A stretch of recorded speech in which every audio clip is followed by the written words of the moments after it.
Pagbasa mula sa aklat ng pahayag. Pagkatapos nito'y nakita ko ang isang anghel na bumababa mula sa langit. Hawak ang isang malaking kadena at ang susi ng bangin na walang kasing lalim. Sinunggaban niya ang dragon, ang matandang ahas na walang iba kundi ang Diablo o Satanas, at ginapos ito sa loob ng 1,000 taon. Ito'y inihagis ng anghel sa bangin na walang kasing lalim. Saka isinara at tinatakan ang pinto nito upang hindi siya makalabas at makapandaya pa sa mga bansa hanggat hindi natatapos ang 1,000 taon. Pagkatapos nito'y palalayain siya sa loob ng maikling panahon. At nakakita ako ng mga trono, at ang mga nakaupo doon ay binigyan ng karapatang humatol. Nakita ko rin ang mga kaluluwa ng mga taong pinugutan dahil sa pagpapatotoo tungkol kay Jesus at sa pagpapahayag ng salita ng Diyos.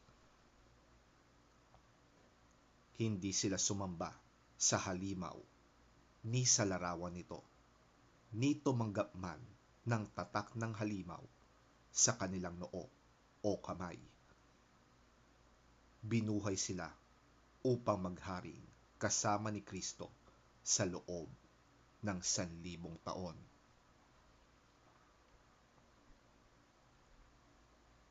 Pagkatapos nito'y nakita ko ang isang malaking tronong puti at ang nakaupo doon.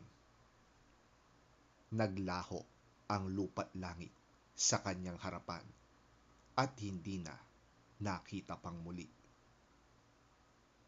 Nakita kong nakatayo sa harap ng trono ang mga namatay, maging dakila at hamak, at binuksan ang mga aklat.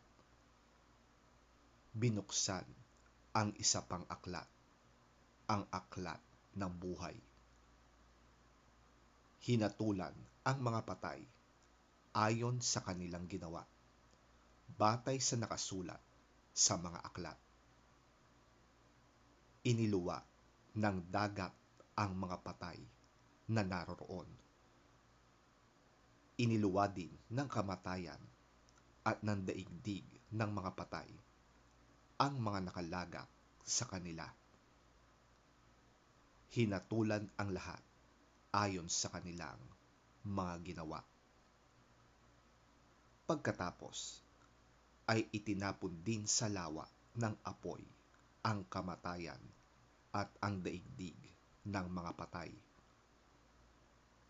Ang lawa ng apoy ay ang pangalawang kamatayan.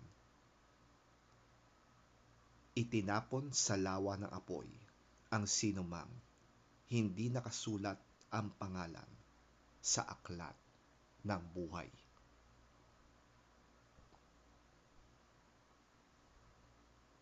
Pagkatapos nito, nakita ko ang isang bagong langit at isang bagong daigdig.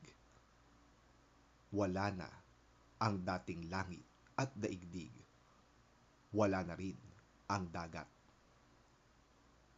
At nakita ko ang banal na lungsod, ang bagong Jerusalem na bumababa mula sa langit, buhat sa Diyos, gaya ng isang babaeng ikakasal.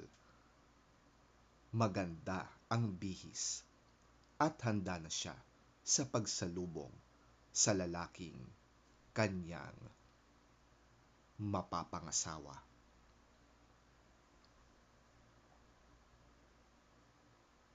Ang salita ng Diyos.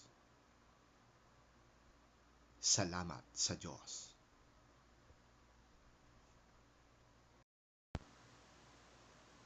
Ang mabuting balita ng Panginoon ayon kay San Lucas.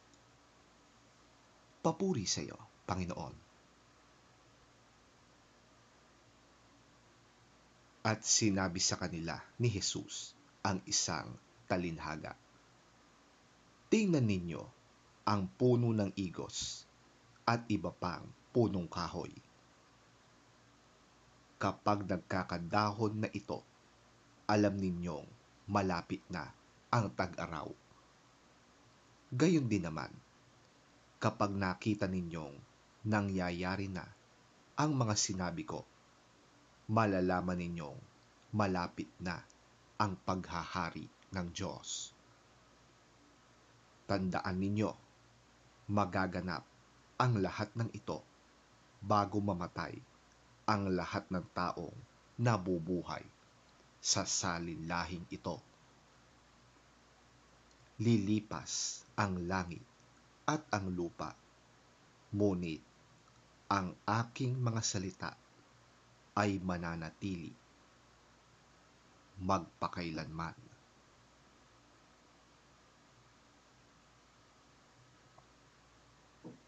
Ang mabuting balita ng ating Panginoon. Pinupuri ka namin, Panginoong Hesukristo. He told them this parable. Look at the fig tree and all the trees. When they sprout leaves, you can see for yourselves and know that summer is near. Even so, when you see these things happening, you know that the kingdom of God is near.